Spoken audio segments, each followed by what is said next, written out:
창세기 4장 16절부터 26절 말씀인데요. 오늘은 본문이 긴 관계로 우리가 한 절 한 절을 체크하면서 가기 때문에 바로 말씀을 나누도록 하겠습니다. 자, 인류의 죄가 밖에 있었습니다. 죄가 밖에 있었어요. 그리고 죄라는 인류의 대표인 아담에게 찾아와서 아담을 유혹했고, 아담은 하나님의 말씀이 아닌 마귀의 말을 받아들임으로 죄가 인류의 대표인 아담만을 장악하게 되었습니다. 참 평안했던 사람, 아내와 관계가 좋았던 그 두 사람의 모습이 어떻게 변했죠? 숨고 피하고 거짓말하고 또 변명하고 잘못을 옆 사람에게 넘기고 전가시키고 이렇게 분열되기 시작했습니다. 죄는 가장 먼저 하는 일은 서로를 마음을 흐트러뜨리게 하는 분열의 영입니다. 그렇게 한 세대가 흘러가서 아담과 하와를 통해 난 첫 번째 아들 가인이 어떤 일들을 벌였습니까? 하나님의 말씀이 아닌 죄의 흐름을 따라 한 세대가 지나간 가인을 통해 치부치 동생을 죽이는 살인의 모습이 나타났어요. 그런데 이 살인이 어떤 살인이라 그랬습니까? 우발적 살인이 아니라 고의적 살인이었다는 거예요. 그리고 죽이니라, 동생을 죽이니라라고 하는 이 단어의 시제가 어떻다고 그랬습니까? 미완료형. 그래서 지금도 여전히 현재형이다. 참 무서운 이야기죠. 죄의 흐름은 분열을 시키기 시작하면서 서로를 이제는 죽이는 거기까지 가게 되는 거죠. 이렇게 죄의 흐름은 멈추지 않습니다. 점점 확장되고 더 무서워지고 더 강해지고, 하나님은 그렇게 가인을 찾아오셔서 죄의 흐름을 붙잡고 있는 가인을 찾아오셔서 뭐라고 말씀하셨냐면 죄가 너를 다스리지 말지니라 라고 알려주셨어요. 그 말씀을 들었으면 죄가 엄습했을 때 죄를 다스릴 수 있는 그 힘은 주님의 말씀을 붙잡았을 때 충분히 이길 수 있는 힘이 있음에도 불구하고 하나님의 말씀을 또 거절하고 동생을 쳐 죽였죠. 하나님은 그런 동생을 쳐 죽인 가인을 또 찾아오십니다. 왜 이렇게 하나님을 자꾸 찾아오실까요? 왜 그럴까요? 왜 죄를 짓고 있는 우리들에게 계속 말씀하시고 하나님의 음성이 들리고 하나님이 환경적으로 하나님을 바라볼 수 있는 시간들을 계속 허락하실까요? 아마도 우리 하나님은 죄는 미워하시지만 사람을 사랑하시기 때문에 그렇습니다. 죄는 미워하시지만 사람은 사랑하시기 때문에 한 번 더 기회를 주는 거예요. 내가 알지 못합니다. 내가 내 동생을 지키는 자입니까? 라고 뻗대고 하나님을 향해서 대들고 하나님이 내민 손을 붙잡지도 않는 그에게 하나님은 가인을 당장 죽이실 수도 있었지만, 하나님의 공의 속에서는 당장 죽여야 하지만 죽이지 아니하시고 가인을 다시 기회를 주시죠. 그러면서 가인에게 땅으로부터 보복을 받게 하셨습니다. 보복이라는 단어가 의미가 뭐라 그랬어요? 땅에서 소출을 주지 못하게 했습니다. 땅을 기업으로 삼아 자기의 노력한 결과를 얻지 못해서 땅으로부터 유리하는 자가 되도록. 그러니까 결과론적으로는 하나님을 떠난 자의 인생이 얼마나 외롭고 두렵고 답답하고 힘든지를 깨달으라고, 죄에 대한 결과가 얼마나 무서운지를 실질적인 네 몸으로 한번 경험해 봐. 그럼 경험시켜 주신 이유는 뭘까요? 고생을 시키는 게 의미일까요? 아니면 정말 에덴을 그리워하고 하나님의 품을 그리워하라고 그 과정을 주는 걸까요? 하나님이 지금 살려놓으신 자체가 돌이키기를 바라시고 하나님 품으로 돌아오기를 말씀하고 계시는 거거든요. 그런데 죄는요, 계속해서 우리의 생각을 왜곡되게 만들어 간다는 거예요. 사랑을 사랑으로 받아들이지 못하게 만들어 간다는 거예요.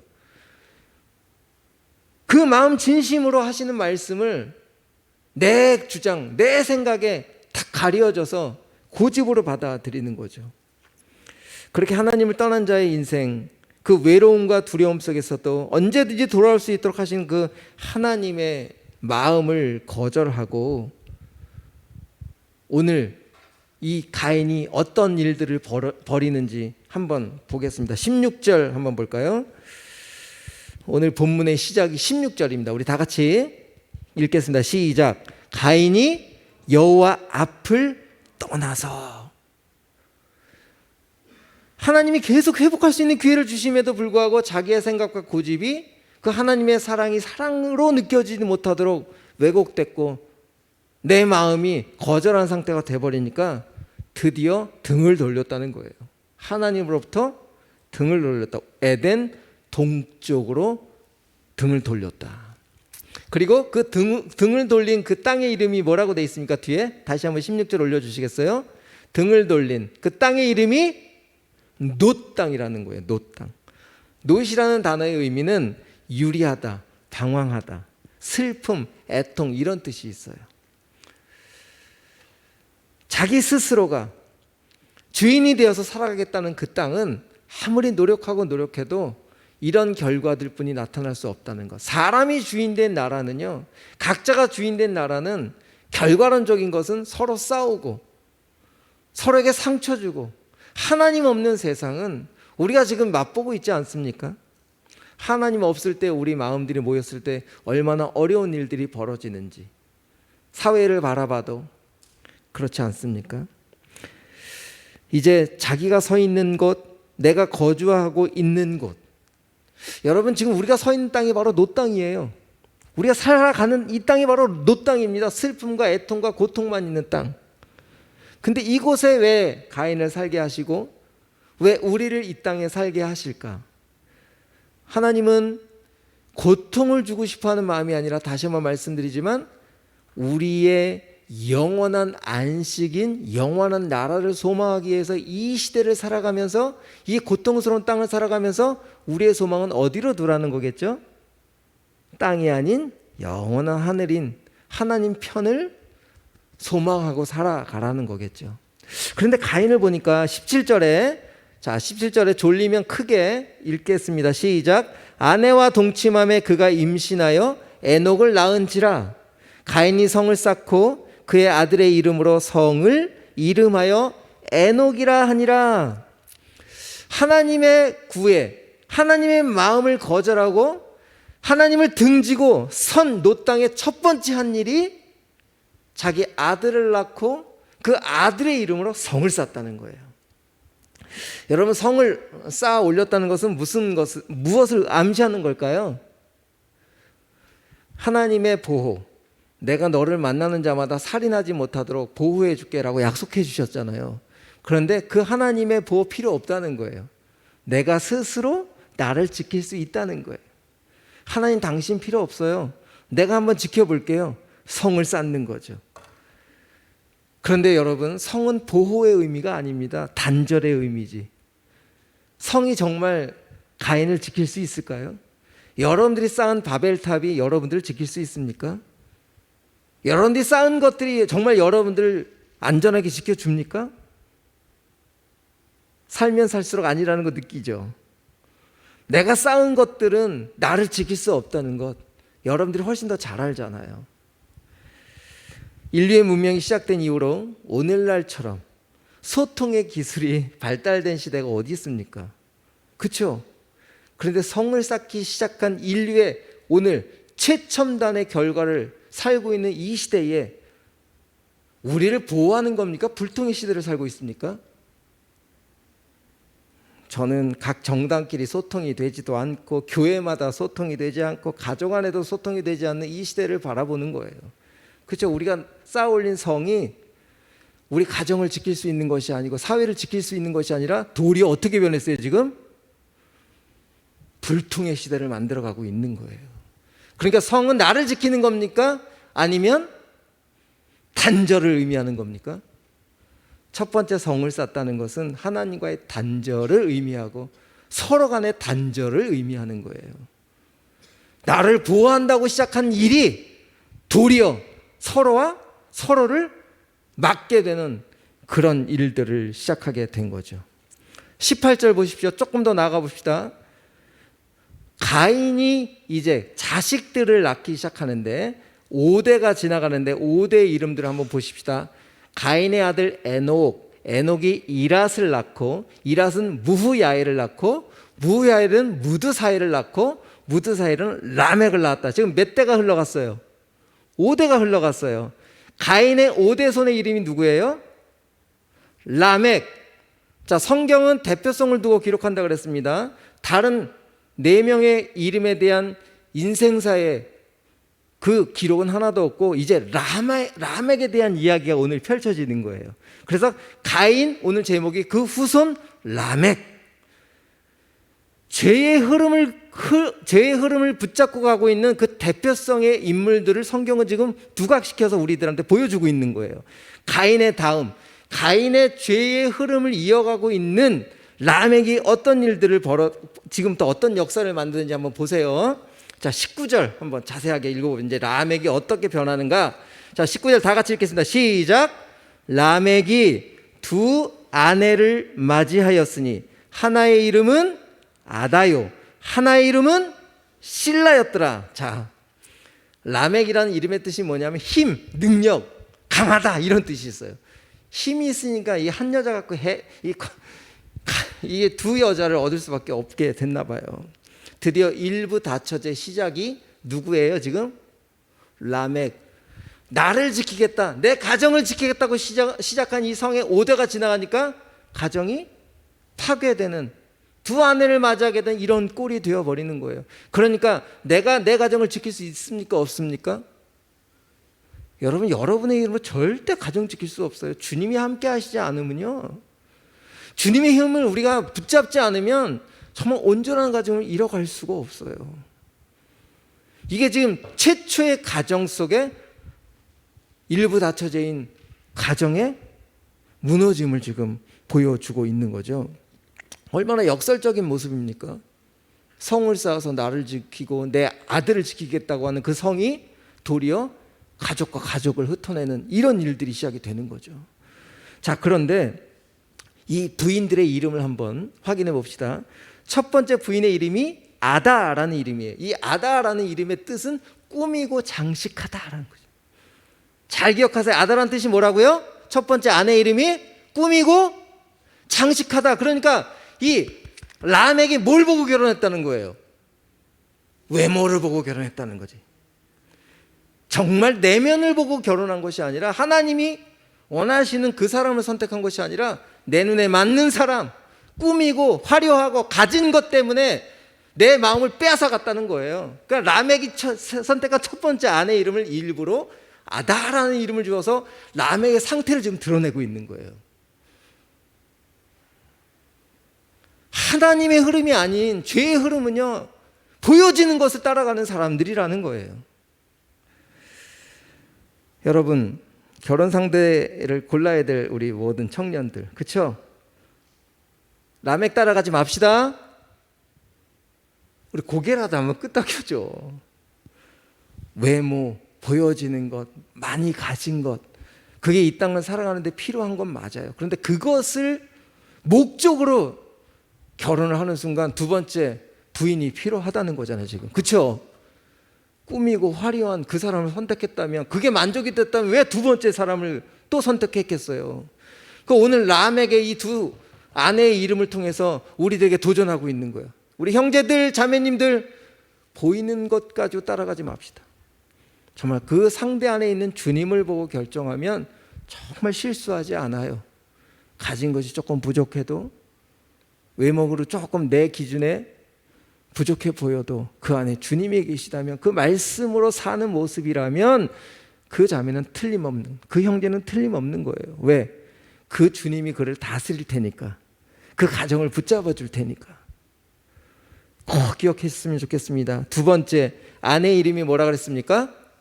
실라. 실라라는 이름의 뜻은 그림자, 어두움 이런 뜻이 있어요. 그러니까 이게 무슨 의미예요? 2번째 아내를 얻는 순간 이 가정에는 어떤 모습이 이제 드리우기 시작했다는 거예요? 어두움이 드리기 시작했다는 거예요. 2번째 여자는 그냥 그림자처럼 살아가는 거예요. 이 가정이 온전했겠습니까? 평안했겠습니까? 아니면 무너지고 답답하고 싸우는 일들이 일어났겠습니까? 무슨 일이 일어났겠어요? 죄의 흐름을 가지고 자기 방법대로 선택한 그 가정의 시작이 어떻게 됩니까 지금? 이 성경 이렇게 적나라하게 우리에게 알려주는 이유가 뭘까요? 자, 조금 더 나아가 봅시다. 이 두 아내에게 3명의 자녀가 나와요. 그 한번 우리 20절, 21절 다 같이 천천히 시작.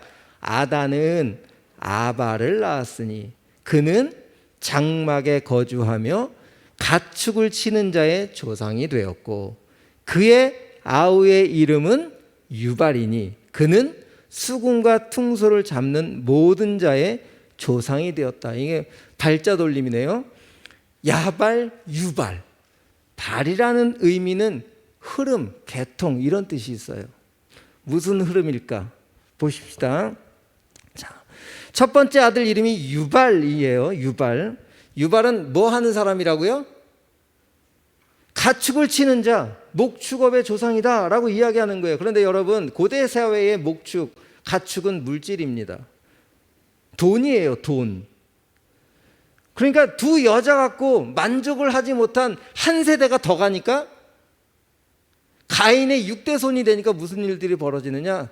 이제는 여자 플러스 뭐가 필요하다는 거야? 돈이 필요하다는 거야. 하나님 없는 공허한 세상에 돈이 우상시가 되기 시작하는 거예요. 이것이 유발을 통해서 야발을 통해서 우리에게 좀 알려주는 거죠. 야발, 첫 번째 아들 야발입니다. 죄송해요, 제가 유발이라고 그랬죠. 실수 정정합니다.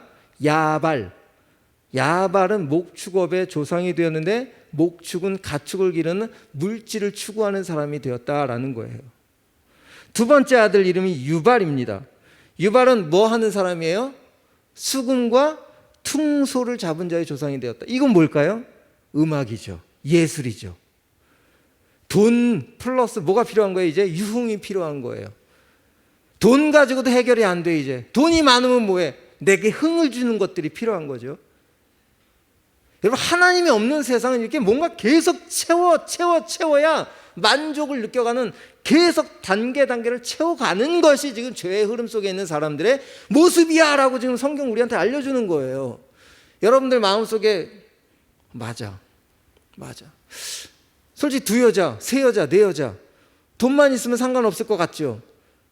그런데 거기에 싸움이 일어나기 시작하고 거기에 고통이 시작하면 마음들이 어디를 뺏길까요? 이젠 내 감정을 만져주는 음악과 향락과 이쪽으로 빠지게 되는 거죠. 이제는 그래서 결혼할 생각이 없는 거예요, 여러분. 왜? 결혼하면 힘드니까. 여러분 그래서 결혼 잘 안 하는 거 아닙니까? 하면 그 가정을 꾸려야 되는 여러 가지 상황들이 분명히 불편함도 있겠지만 불편하거든요.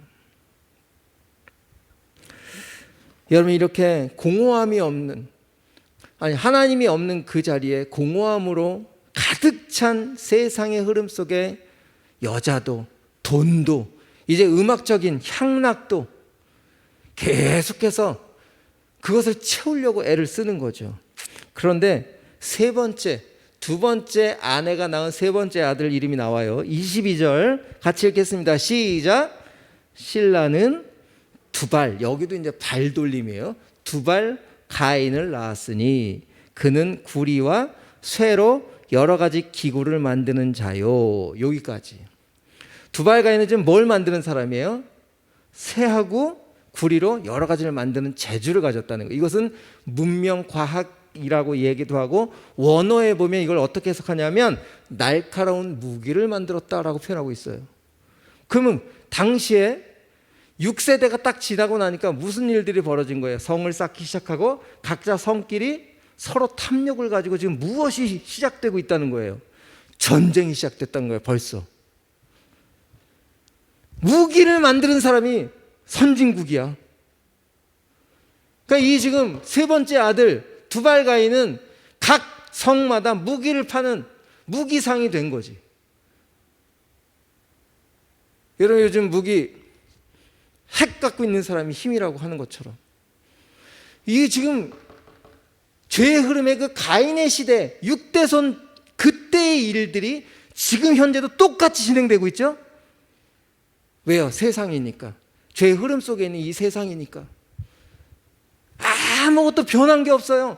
계속 똑같은 것이 반복되는데 이 세상을 이렇게 계속 연출하도록 하나님이 성경을 통해서 우리에게 알려주는 이유가 뭘까?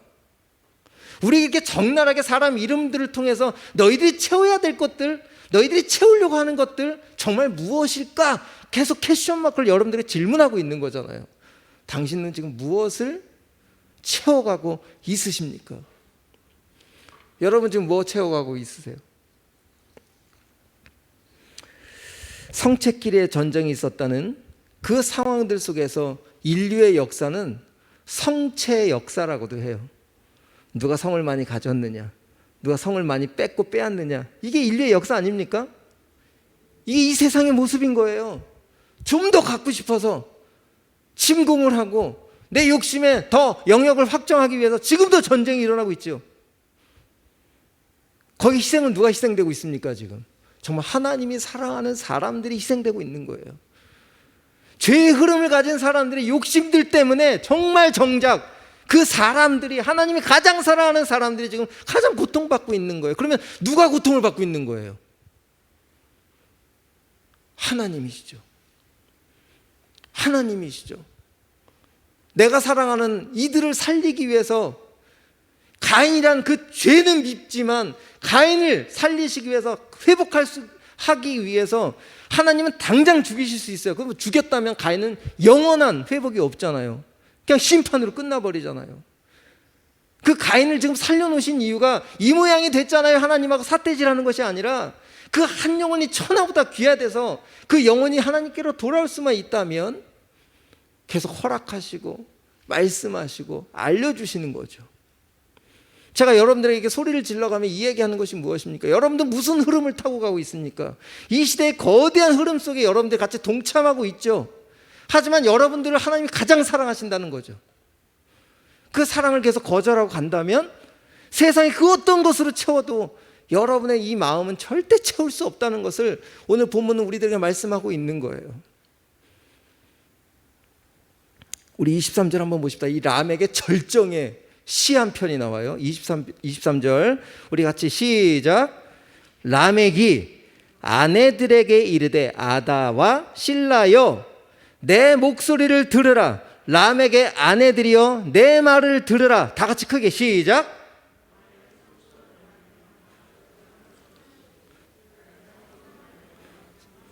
지금 무슨 얘기하는 거예요? 시 형식으로, 노래 형식으로 지금 기록되어 있지만 이 원어적인 표현을 보니까 막 의기양양하고 거만하게 거들떡거리고 하는 얘기예요. 이게 뭐예요? 지금 잘 보세요. 다시 한번 23절 띄워주세요. 혹 자전거를 타고 가다가 누가 툭 쳐서 상처가 난 거예요. 이 라멕이라는 사람이 돌이 툭 쳐가지고 탁 해가지고 얼굴에 싹 기스가 난 것 같아. 그 상처가 난 것 때문에 지금 무슨 일을 벌였다는 거예요? 그 소년을 죽여버렸다는 거예요. 상처를 냈다고 그를 사랑하거나 그를 자비한 마음으로 받아준 것이 아니라 내 얼굴에 흠집을 내? 내게 얼마짜리인데 어디 하면서 그냥 쏟아낸 거예요. 그게 어떻게 표현된 거예요? 살인으로. 그리고 그것을 숨기지도 않아. 자기의 살인이 너무 정당화시킨 거예요. 야, 내가 나한테 좀 건든 놈 저거 내가 정리해버렸어. 요즘 이런 거들먹거리는 일들 참 많죠. 이게 무슨 이야기입니까? 이게 지금 정말 죄의 끝을 보고 있는 모습 아닙니까?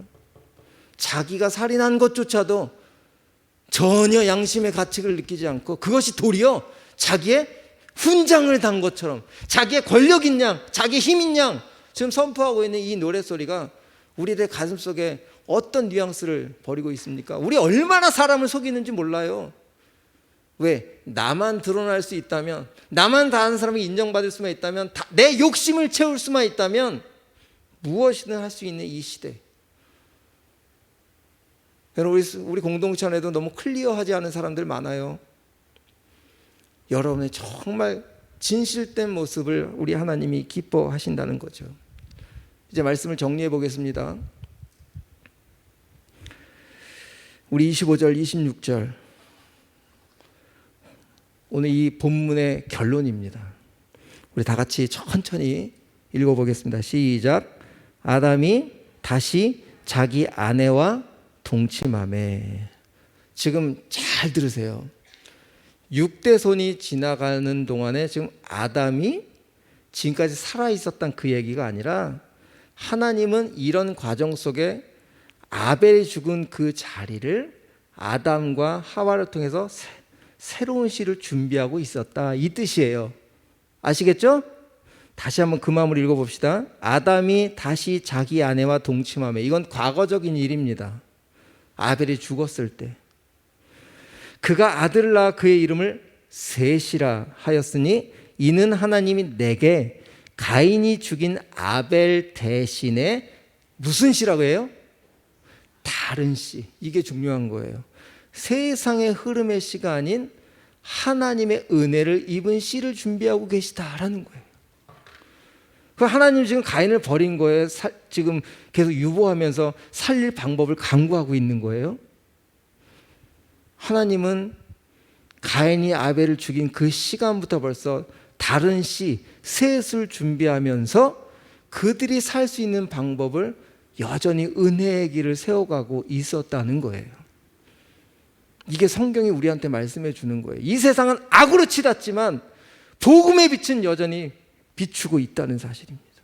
그래서 누구든지 그 복음의 빛을 붙잡고 돌아오는 순간 살 수 있도록 하나님은 다른 씨, 셋을 줬다는 거예요. 여러분 뒤에 읽어보면 참 재밌는 라멕이 한 명이 더 나와요. 누군지 알아요? 이 셋의 후손이에요. 다른 씨를 주신 셋의 후손에 라멕이 또 나오거든요. 그런데 그 라멕은 힘과 능력에 똑같은 동일한 이름을 갖고 있었지만 하나님의 말씀을 힘입어 살아가는 사람이었기에 라멕의 바로 아들이 누구냐? 노아예요. 노아. 온 세상의 방주의 예표를, 은혜를 입은 자의 예표자로. 하나님은 똑같은 시대 속에서 하나님의 흐름을 이어가는 또 다른 씨를 통해서 누구든지 같은 시대를 포기하지 아니하시고 여전히 구원의 길을 열어놓으시고 계시다라는 것이 오늘 이 본문에서 우리들에게 하시는 말씀이죠.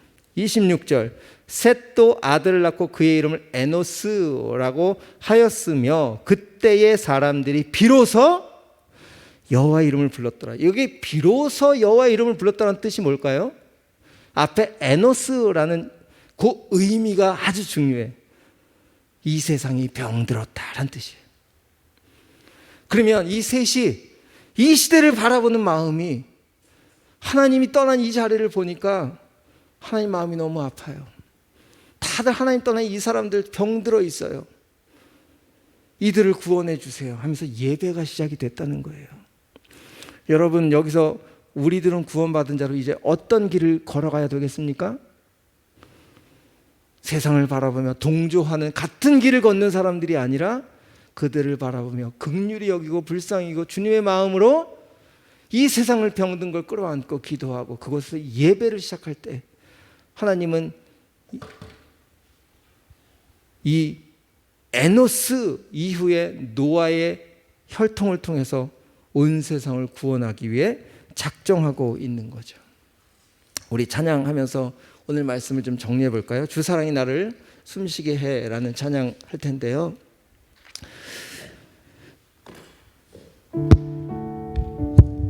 이 가사를 보면 주 사랑이 나를 숨쉬게 해. 세상 그 어떤 어려움 속에도 주 은혜로 나를 돌보시며 세상 끝날까지 지켜주시네. 이거 누구의 고백 같아요? 셋의 고백 아닐까요? 에노스의 고백 아니에요? 그럼 우리가 이 마음을 가지고 세상을 향해서 고백하고 내가 죄인의 길을 걷고 있는 나 자신을 향해서 이렇게 좀 탄식하고 답답해하고 그렇게 살아야 되지 않을까요? 또 무감각하게 한 주 사시겠습니까? 그냥 또 쳇바퀴 돌듯이 한 주 사시겠어요? 그래 너는 지져라. 여러분에게 오늘 하나님 말씀하셨다면, 그 말씀을 붙잡았다면, 생명이 됐다면 그 생명 붙잡고 단 한 번이라도 움직여 보는 거예요. 여러분 여전히 내 생각과 내 고집과 내 방법이 맞다고 우기지 마시고, 또 5대 6대가 흘러가면 여러분의 후손들은 이 모양 이 꼴이 될 거예요. 오늘 누구부터 변화해야 되겠습니까? 오늘 여러분에게 말씀하고 있는 거예요. 주님만이 내 앞에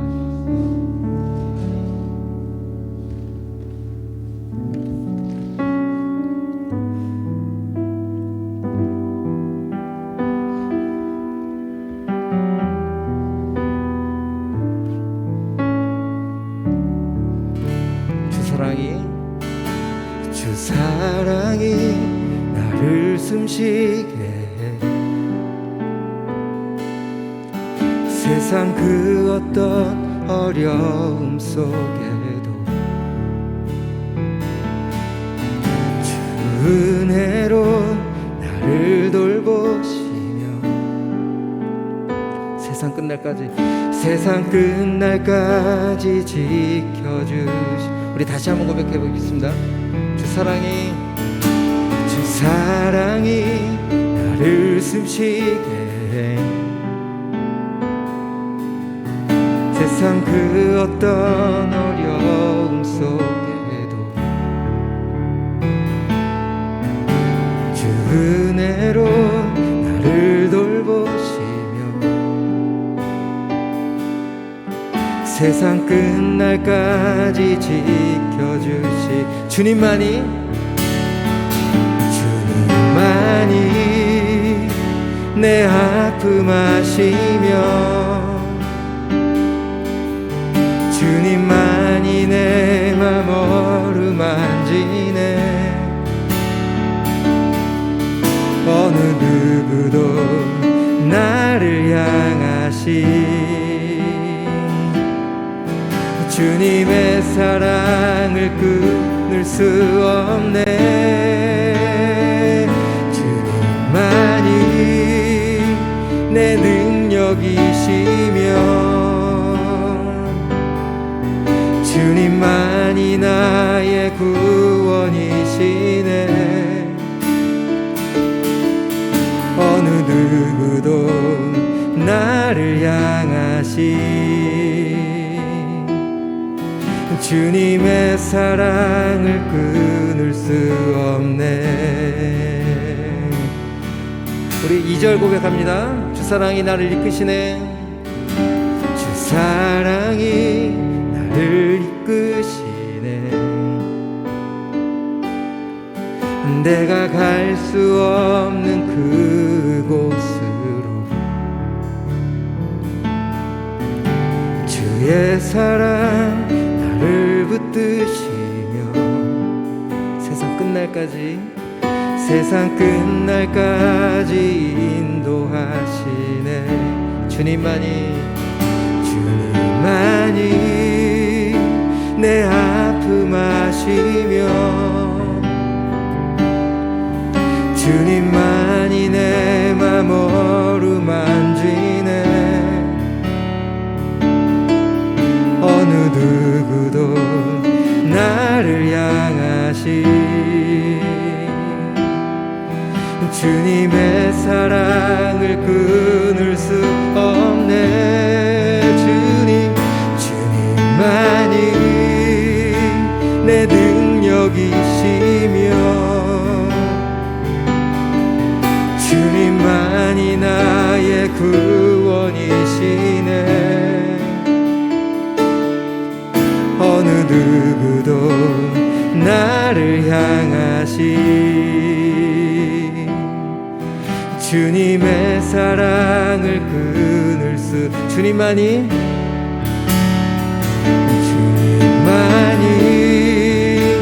내 아픔 아시며 주님만이 내 맘 어루만지네. 어느 누구도 나를 향하시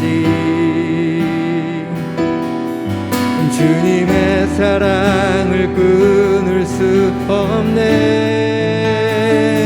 주님만이 내 능력이시며 주님만이 나의 구원이시네. 어느 누구도 나를 향하시 주님의 사랑을 시간 잠깐 우리 눈을 감고 오늘 들은 말씀 가인, 라멕, 야발, 유발, 두발 가인 이 흐름을 한번 생각해 보세요. 우리의 흐름과 너무 똑같죠? 하나님 그럼에도 불구하고 그렇게 가인이 아벨을 죽였을 때 또 다른 씨를 준비하시면서 계속 빛을 비춰주시고 돌아오기를 바라십니다.